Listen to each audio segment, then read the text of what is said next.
Hey, my goodness gracious, he played well. Man, he was flying around, really productive, 8 tackles, 2 sacks, 3.5 TFLs, a sack. And man, just he's as solid of a player in our program. Just couldn't be more proud of him, just the work that he put in to transition and play our Will backer tonight. And all his hard work came to fruition. It was displayed for the world to see, and he can play any position that we ask him to in the linebacker room, and he excelled tonight, and it was fun to watch him fly around. Wes, I know it wasn't perfect, but was this what your defensive guys needed to see today, the way you played against the run and just kind of kept them in check? Yeah, most definitely. We gave up some bad runs at times, the 3rd and long and stuff like that. But overall, I thought our guys really responded and played great run defense. We played aggressive, got after folks, and I thought it was a really good job by our front 7, especially Bill Wall and their run schemes. Coach, end of the first half there, 2 seconds left. You were probably thinking Hail Mary. Were you surprised that Malik decided to take off and run for it the way he did? No, he pulled it down because we pressured him.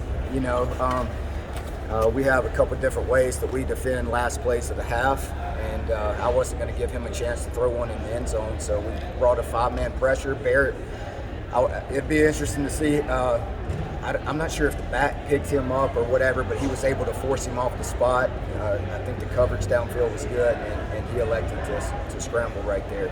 So it wasn't going to give him a chance to throw it in the end zone. What adjustments did you have to make when you realized that he wasn't coming out in the second half?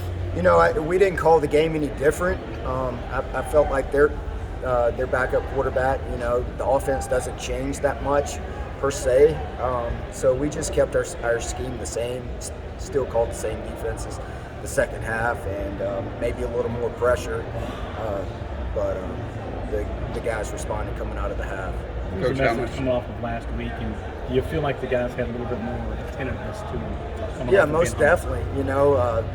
That was the huge challenge this week. Just want to see guys respond, challenge them. It's about mindset, mentality, next play mentality, and I thought this was an unbelievable week of preparation every day. There was great energy, great focus, discipline, details, and this was a huge challenge. I got as much respect for these guys offensively as anybody in the country, and they were playing with a lot of confidence, and was a huge challenge coming in, but our guys rose to the challenge tonight, and we stated our whole message this week was we're going to attack, we're going to blitz, we're going to be aggressive, we're going to take the fight to them per se, and the guys responded. They felt really confident, and they were locked in tonight. Coach, for most teams, losing Trenton Simpson would be a huge loss. I imagine he'd be a pretty good spy for a quarterback like Cunningham. How much of a luxury is it to have a guy like Barrett Carter to step up the way he did? Yeah, definitely. It is truly a blessing, just moving guys around in my room versus having to take a safety and put in that role. But, thankfully at Clemson we have some depth and able to move guys around, and he played really well tonight. Speaking of depth, talk about what Wood has gave you tonight. Yeah, moving Barrett over, we needed a bigger body when they went 12 personnel, and I think he played really well. He had the calls fumble down here in the west end zone. Unfortunately, we couldn't get that. I thought he played really well for a true freshman, and really had a great week. He prepares as well as any freshman I've been around, attentive to the details. He's always asking questions, he's inquisitive, and wants to do it how we coach it and ask him to do things. And I thought he played really solid in his role tonight. Would you say that today was a kind of a bend but don't break style of play, especially with the change of QB as you were mentioning, and they went from Cunningham to the backup? What day of the week leading up in practice did you really see, wow, this defense is ready to go, or they seem locked in ready for today's game? Yeah, I think even coming out Monday night after the weekend, guys were ready to move on, take the next step. They came out with the right mindset. I don't think there was no bend don't break mentality tonight. We were going to be aggressive coming off the bus. We were going to pressure, probably the most aggressive game I called this year, maybe comparable to the Boston College game. But we were going to take the fight to them, and I think that gave us a great opportunity to defend their read option schemes. And just wanted to be aggressive, and the guys felt really confident and comfortable in what we were doing, and they got the details down early in the week, and I knew that we had the opportunity to play really well tonight. Is that a mindset you can take forward, and can this defense build off this going into the last 2 games of the season? Yeah, most definitely.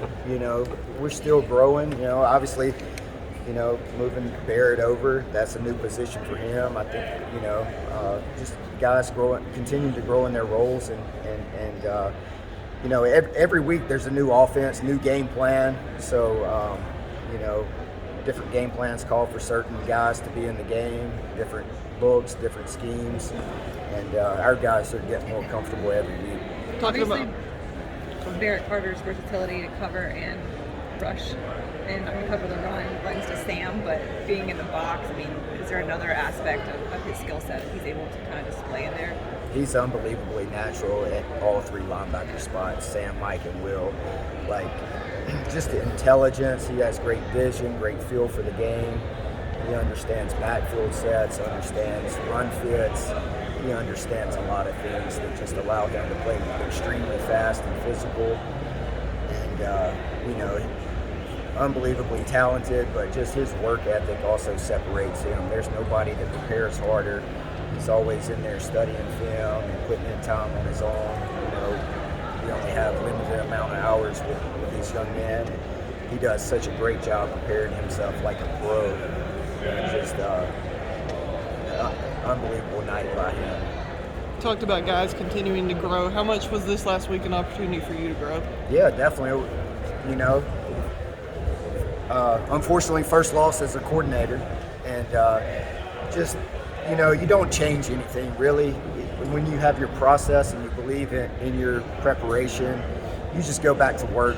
Sunday's Sunday, Monday's Monday, Tuesday's so forth and so on. But we challenged our guys. It's all about how we respond, and they responded the right way tonight. Coach, 2-minute offenses are always kind of hard to stop. We've seen Florida State, Notre Dame, and today offenses put together drives at the end of the half, end of the game.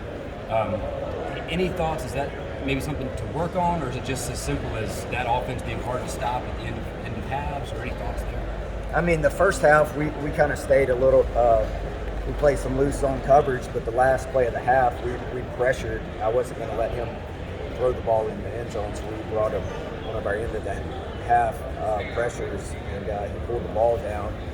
We were able to get pressure and come free. And then the last drive of the game, just unfortunate there.